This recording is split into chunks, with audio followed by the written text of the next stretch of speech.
Good morning friends. मैं Shabbir Khan Anamika online classes में आपका स्वागत करता हूं। इस वीडियो में आज हम टॉपिक लेके चल रहे हैं, वो पैसिव वॉइस का ही टॉपिक चल रहा है। लास्ट वीडियो में भी आप लोगों ने पैसिव वॉइस के बारे में ही जाना था। उसके कुछ सामान्य जो रूल्स थे, उसके नियम थे, वो आप लोगों ने जाने थे।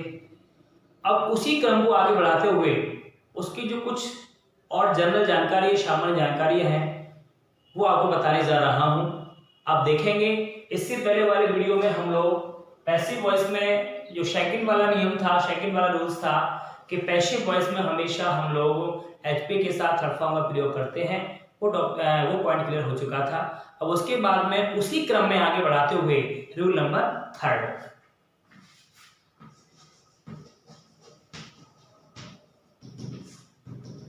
रूल नंबर थर्ड,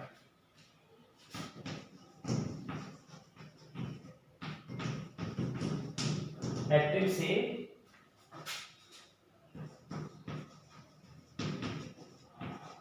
पैसिव बनाते समय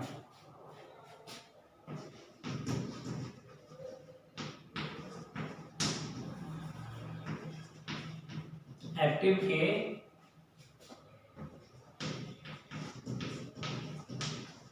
कर्ता को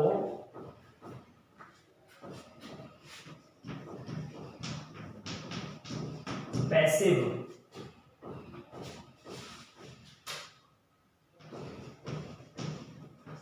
कर्म के रूप में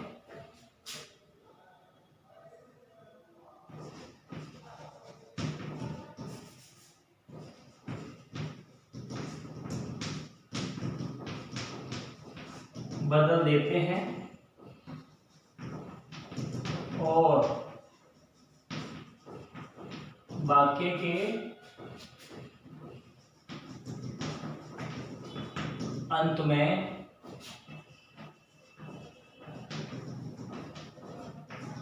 बाई के साथ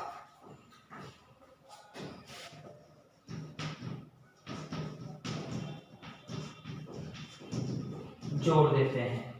उसे कर्म के रूप में बदल देते हैं और वाक्य के अंत में बाई के साथ जोड़ देते हैं।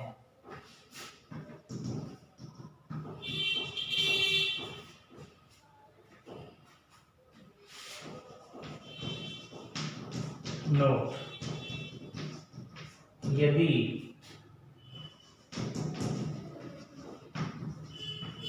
एक्टिव का कर्ता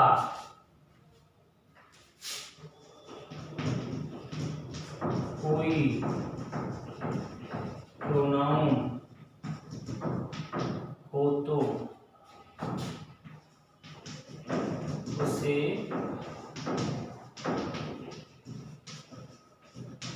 कर्म के रूप में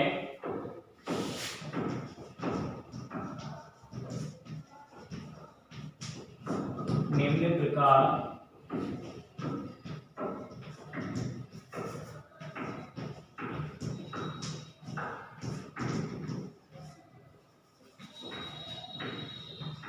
बदलते हैं।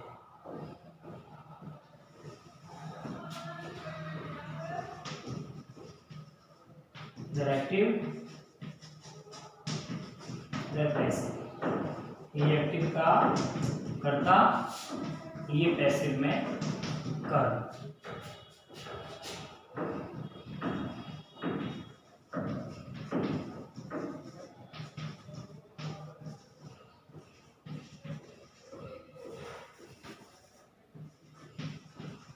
नहीं, आई को by me, by us, by by then, by him, by her, by me। इस तरीके से आपके जो पैसिव वॉइस के जो 3 नियम थे, 3 सामान्य पॉइंट थे वो आपको मैं लिखा चुका। अब इसके बाद में हम लोग अपना एक्टिव से पैसिव वॉइस में चेंज करने का जो दौर है, जो तरीका है, उसको स्टार्ट करते हैं।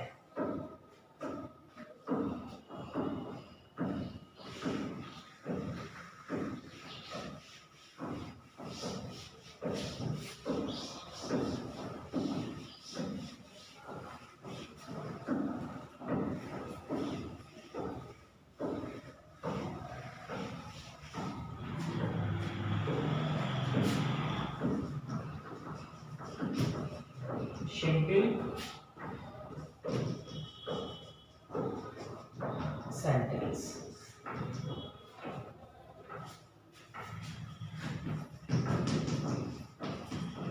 साधारण वाक्य।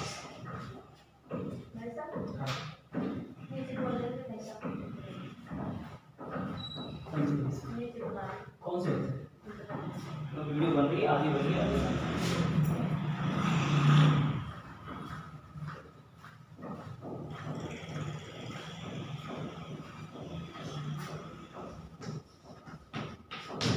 यूज करेंगे यहाँ पे हम लोग,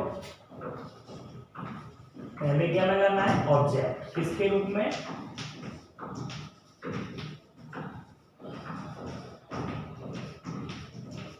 कर्ता के रूप में।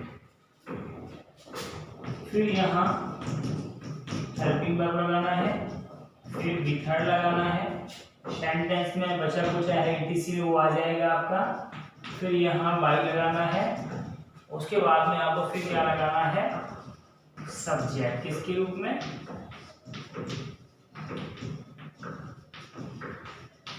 कर्म के रूप में। ठीक है, ये आपका ये पैटर्न हो गया। अब यहाँ पे हम लोग सॉल्व करते हैं, एग्जाम्पल देखते हैं। जैसे ये राम wrote a लेटर। इसको आपको चेंज करना है पैसिव वॉइस में। तो जो पहला नियम था इसका, एक्टिव के कर्म को पैसिव का कर्ता बना देते हैं। क्या बना देते हैं? एक्टिव के कर्म को पैसिव का कर्ता बना देते हैं। अब सेंटेंस में कर्म कहाँ होता है? तो कर्म जो होता है वो हमेशा मेन वर्ब के बाद में दिया हुआ होता है। कहाँ होता है? ऑब्जेक्ट सेंटेंस में हमेशा मुख्य क्रिया के बाद में दिया हुआ होता है। पहले क्या लगाना है आप लोगों को? ऑब्जेक्ट लगाना है। किसके रूप में लगाना है? कर्ता के रूप में लगाना है। तो पहले क्या लग जाएगा? A letter.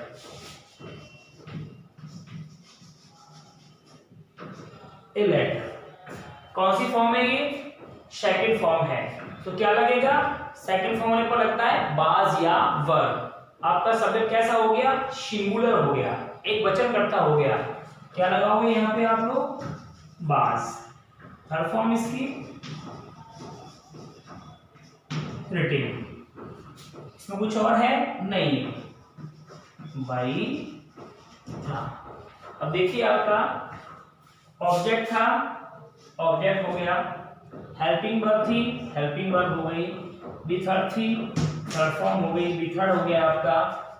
इसमें कुछ और है ही नहीं। बाई था, बाई आ गया। सब्जेक्ट किसके रूप में? कर्म के रूप में भी आ गया।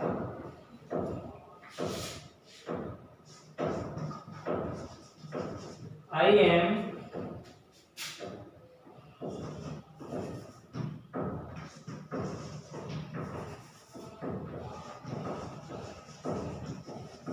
रीडिंग ए स्टोरी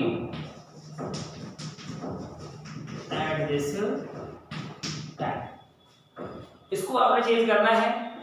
पहले क्या लेना होगा आप लोगों को? चाहिए पहले ऑब्जेक्ट चाहिए। सेंटेंस में ऑब्जेक्ट क्या होता है इसमें? और कहाँ होगा आपका? कर्म कहाँ होगा? मुख्य क्रिया के बाद होगा। ये है आपका ऑब्जेक्ट। ए स्टोरी क्या है आपका? ये कर्म है। इसको बनाएंगे पैसिव का कर्ता बनाएंगे। तो पहले आपका ये आ जाएगा ए स्टोरी। ए स्टोरी उसके बाद में अब आपको लगाना है, ये आपका ऑब्जेक्ट हो गया किसके रूप में, कर्ता के रूप में आ गया। अब लगाना है आपको हेल्पिंग वर्ब, एचवी लगानी है। रीड एसएमआर है, आई के साथ एम, ए स्टोरी सिंगुलर, तो क्या लगेगा यहाँ पे इज। फिर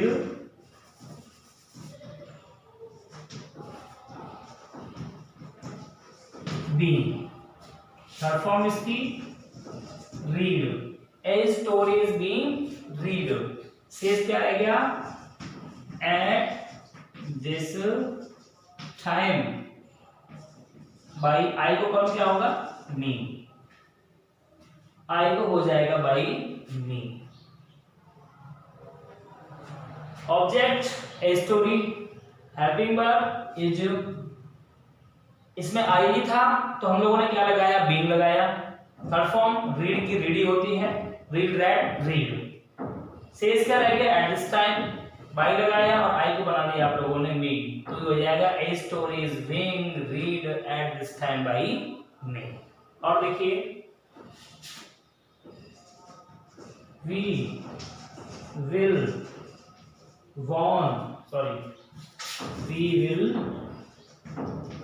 win the match surely, we will win the match surely. Win माने जीतना, ये क्या है, मेन वर्ब, ये क्या है, मुख्य क्रिया है। उसके बाद ये क्या है, तुम्हारा ऑब्जेक्ट है, क्या है ये, ऑब्जेक्ट है, क्या है, कर्म है, क्या है ये, ऑब्जेक्ट है। सेंटेंस किससे बनेगा, इससे बनेगा, द मैच से बनेगा।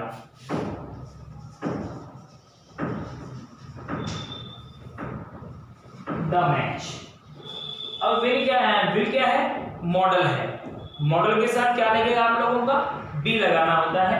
मॉडल है विल, विल के साथ क्या लगेगा, बी लगाओगे, यहां आ जाएगा विल, वी। थर्ड फॉर्म इसकी वॉन्ट, श्योरली, बाई अस।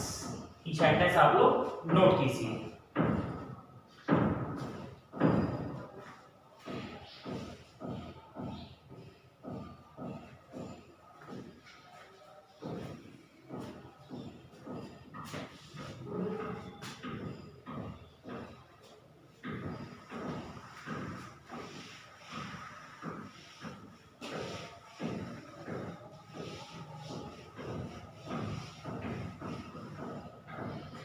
और देखिए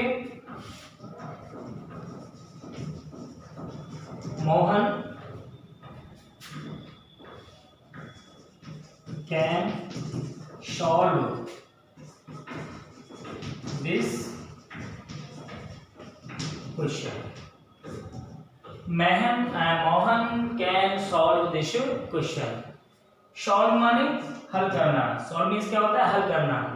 ये तुम्हारा ऑब्जेक्ट हो गया दिस क्वेश्चन, ये तुम्हारा क्या है, ये तुम्हारा कर्म है, और ये क्या है, क्रिया है। तो कर्म यानी कि ऑब्जेक्ट कहाँ होगा, मेन वर्ब के बाद में होगा, मुख्य क्रिया के बाद में होगा। इसको ले आएंगे पहले, दिस क्वेश्चन कैन है, can be solved by Mohan. Object किसके रूप में, कर्ता के रूप में, दिस क्वेश्चन आ गया। हेल्पिंग वर्ब लगानी होती है, मॉडल था कैन, कैन लग गया, साथ में बी लगेगा। थर्ड फॉर्म इसकी सॉल्व होती है, रीजन कुछ है ही नहीं है, आपने बाई लगाया और मोहन को आप लोगों ने कर्म बना के लास्ट में जोड़ दिया है। अब यहां से आगे हम लोग बात करते हैं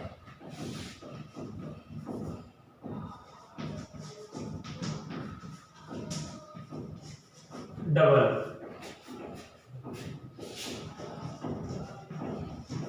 ऑब्जेक्ट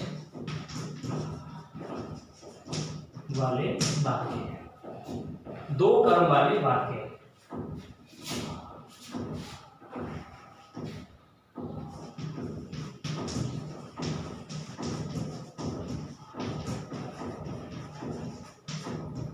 दो कर्म वाले वाक्य।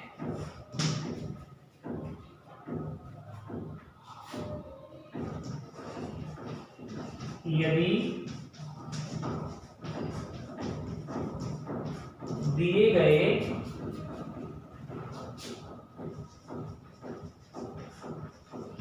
वाक्य में दो कर्म दिए गए हों तो पैसिव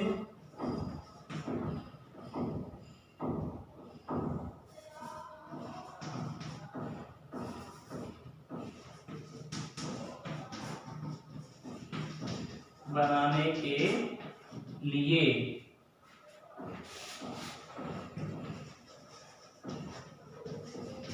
इनडायरेक्ट ऑब्जेक्ट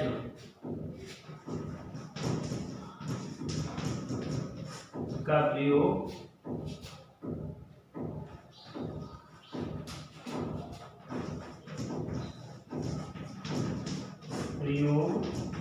को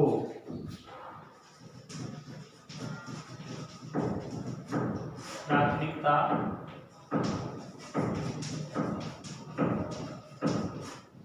देनी चाहिए। यदि पैसिव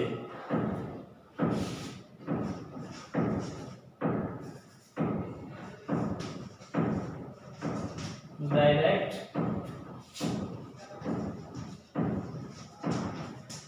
ऑब्जेक्ट से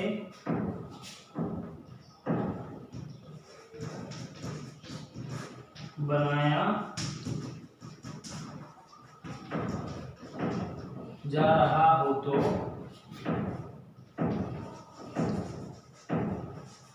इनडायरेक्ट से पहले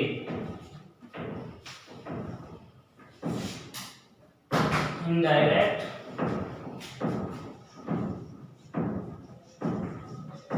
ऑब्जेक्ट से पहले टू या फोर का प्रयोग करना चाहिए।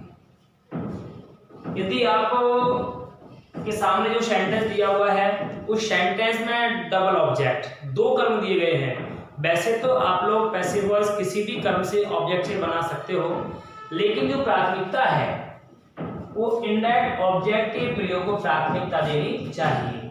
फिर भी यदि पैसिव डायरेक्ट ऑब्जेक्ट से बनाया जा रहा हो तो इनडायरेक्ट ऑब्जेक्ट से पहले टू या फोर का प्रयोग करना चाहिए। बाकी तरीका आपका चेंज करने का वैसा ही रहता है जैसा अभी इससे पहले आप लोगों ने एग्जांपल में समझा था, देखा था।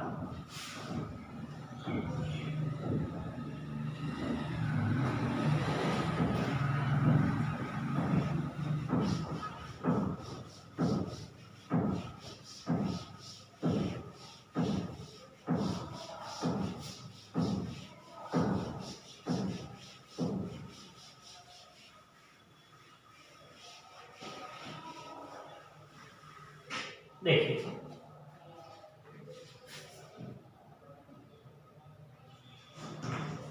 he gave me a letter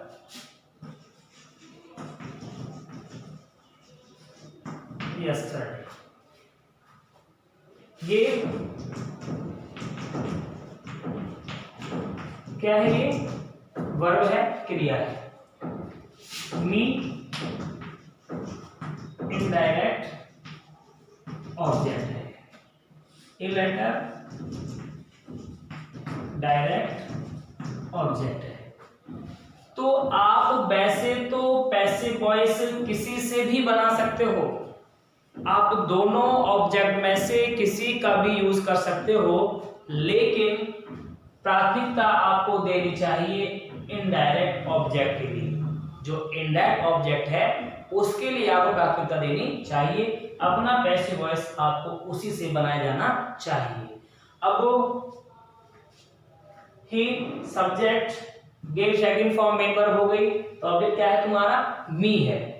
पहले क्या लगाना है? ऑब्जेक्ट। किसके रूप में लगाना है? कर्ता के रूप में। तो मी का सब्जेक्ट क्या बनेगा? आई। हेल्पिंग वर्ब लगानी, कौन सी फॉर्म है ये? Second form. क्या लगेगा? वाज। वाज लग गया। थर्ड फॉर्म इसकी गिविंग, आई वाज गिविंग। फिर क्या लगाना? इसमें क्या रह गया? एडीसी में a letter, I was given a letter yesterday by him। ये तो बना है किससे? आपका इनडायरेक्ट ऑब्जेक्ट से। अब यदि आप लोग सेंटेंस बना रहे हो ए लेटर से, ये है आपका डायरेक्ट ऑब्जेक्ट। ये क्या है? आपका डायरेक्ट ऑब्जेक्ट है। इससे बनाएंगे तो ए लेटर, सिंगुलर ही है, बस। थर्ड फॉर्म इसकी गिविंग। अब ये था आपका इनडायरेक्ट ऑब्जेक्ट। इससे पहले क्या करना है? आप लोगों को टू या फोर लगा देना है। टू मी, ये आपने टू लगा दिया। बाद में yesterday by him, a letter was given to me yesterday by him। और देखें,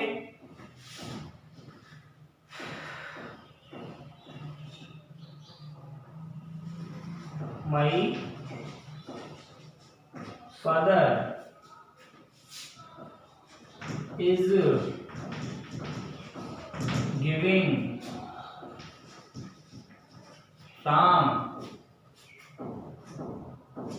giving Ram some advices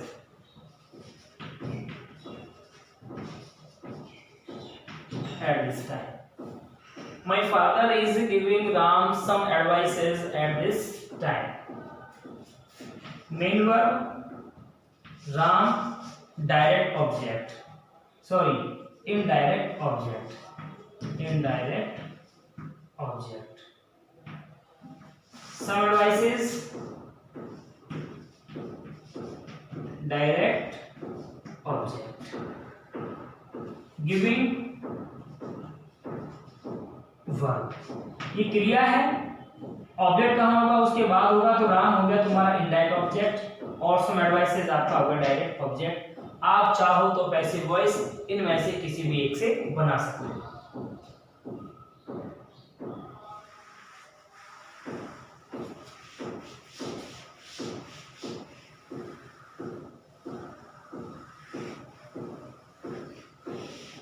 इसका तेज करेंगे, पैसिव बनाएंगे हम लोग। इससे बनाना है पहले राम से, तो यहाँ पे क्या लग जाएगा? राम, सिंगुलर है, इज, यहां be, third form given, Ram is being given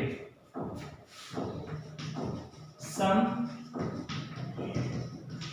advices, Ram is being given some advices at this time by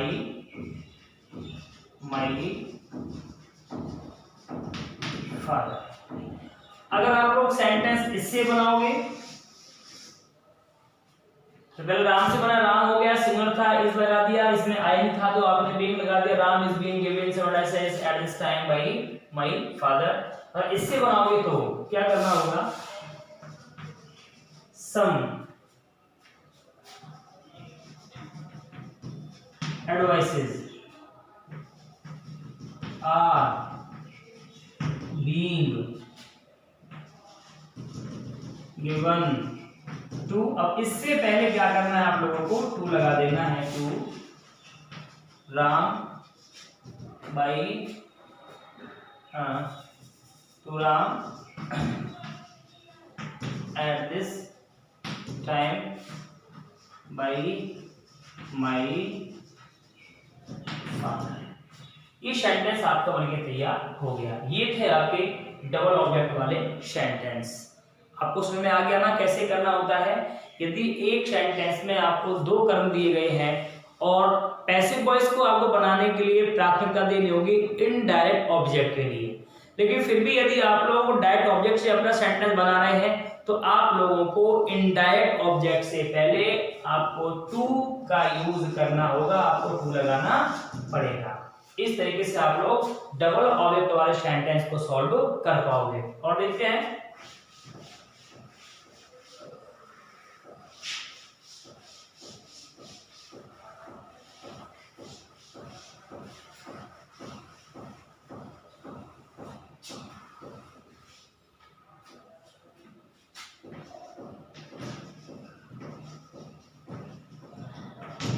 Sitaram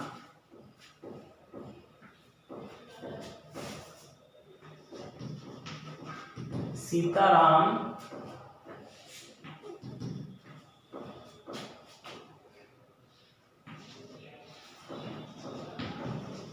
will help you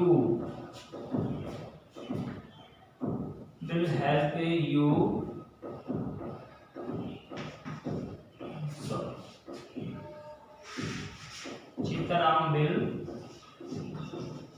give you my notebook।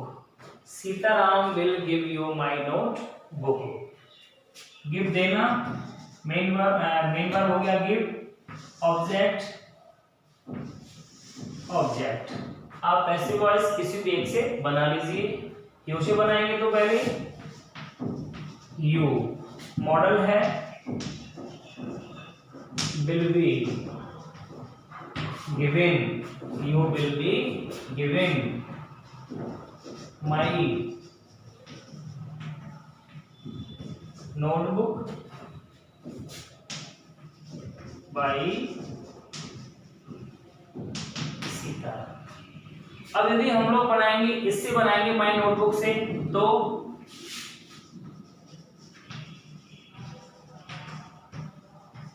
My notebook will be given to you by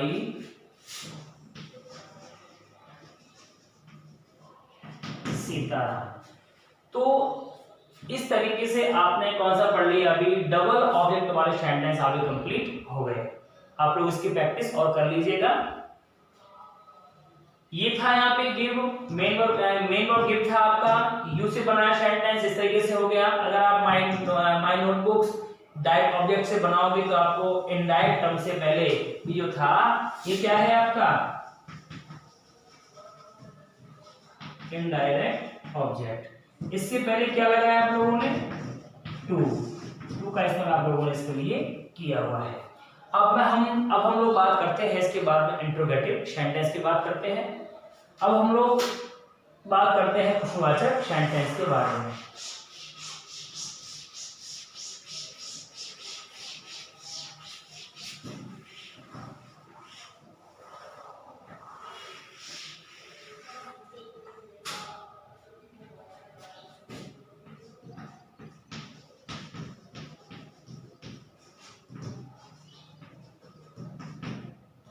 interrogative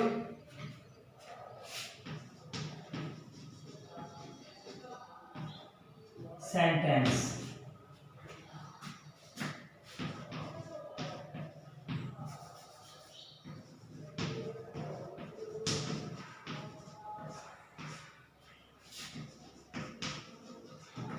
प्रश्नवाचक वाक्य। Number 2 interrogative sentence, प्रश्नवाचक वाक्य।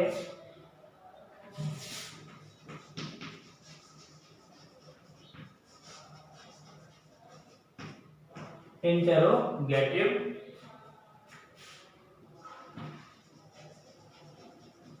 Sentence दो प्रकार के होते हैं। Number first HB,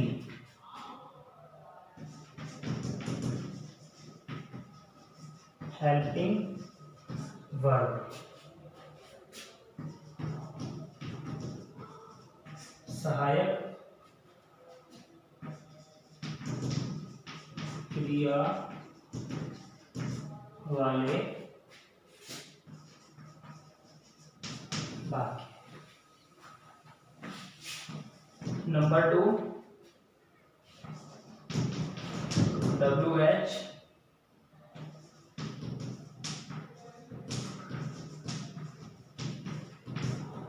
शब्द वाले वाक्य। ये इंट्रोगेटिव सेंटेंस आपके दो प्रकार के होंगे। There are two types of interrogative sentence, one sentence of helping verb and second sentence is of WH verb. यानी कि जो पहला सेंटेंस आपका होगा उसकी शुरुआत तो आपकी होगी हेल्पिंग वर्ब से, सहायक क्रिया से होगी, और दूसरा सेंटेंस आपका होगा उसकी शुरुआत आपकी होगी WH वर्ड से होगी। अभी हम लोग पहले बात करते हैं हेल्पिंग वर्ब, सहायक क्रिया वाले वाक्य के बारे में हम लोग बात करते हैं। अभी कौन सा पढ़ेंगे हम लोग? हेल्पिंग वर्ब वाला सेंटेंस पढ़ेंगे।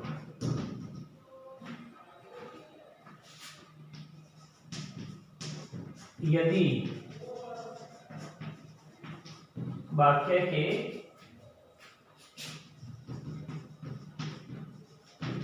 शुरू में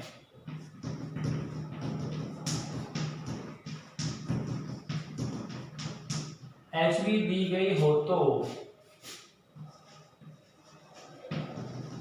पैसिव बनाते समय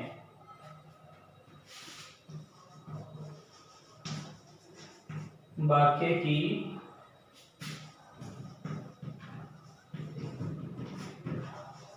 शुरुआत भी HB से ही करते हैं। यदि वाक्य के शुरू में हेल्पिंग वर्ब दी गई होगी तो पैसिव बनाते समय हम लोग वाक्य की शुरुआत भी हेल्पिंग वर्ब से ही HB से ही करते हैं। आपका जो पैसिव वॉइस है वो आपका सहायक क्रिया से हेल्पिंग वर्ब से ही बनेगा। इसका सूत्र हो जाएगा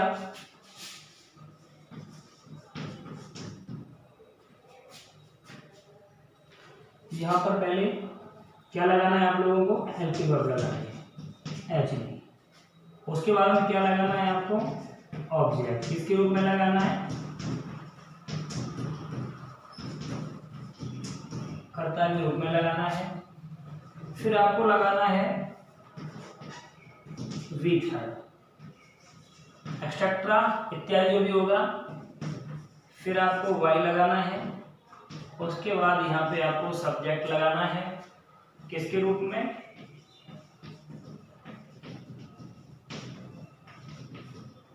कर्म के रूप में लगाना है।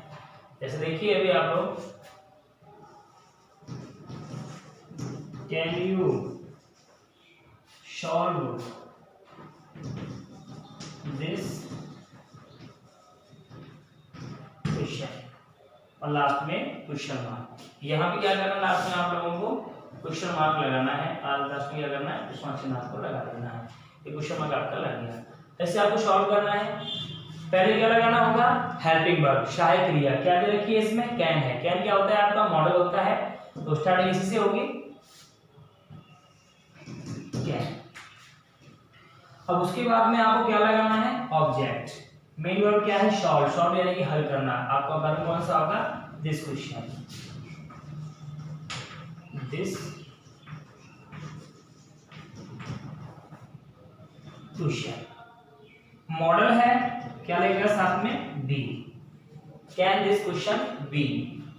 परफॉर्म इसकी solve. Can this question be solve. Last में आपका लग जाएगा बाई बी और क्वेश्चन मार्क। और देखें are you cooking food at this time. Change करेंगे इसको, कुक यानी कि पकाना होता है, फूड, फूड आपका सिंगुलर होता है। पैसिव किससे स्टार्ट होगा, हेल्पिंग वर्ब से बनेगा, सहायक क्रिया से बनेगा। तो फूड एक वचन हो गया, आपका यहां लग जाएगा इज, आपका ऑब्जेक्ट आ गया फूड, आई में लगा हुआ है तो been, is food been. Third form इसकी cooked at this time by you, last में क्वेश्चन मार्क। आप इसको नोट कर लीजिए, थोड़ा देखिए इसके बारे में। लिखा हुआ है ना, हेल्पिंग वर्ब से स्टार्ट हुआ तो पैसिव भी आपका स्टार्ट हो गया, हेल्पिंग वर्ब से हो गया। फूड आपका ये फूड आ गया, इसमें आई था तो आपने बीन लगा दिया। थर्ड फॉर्म इसकी कुकड़ हो गई। शेष क्या था, एट दिस टाइम, लास्ट में बाई लगाया और यू को कर्म के रूप में लास्ट में लगा दिया।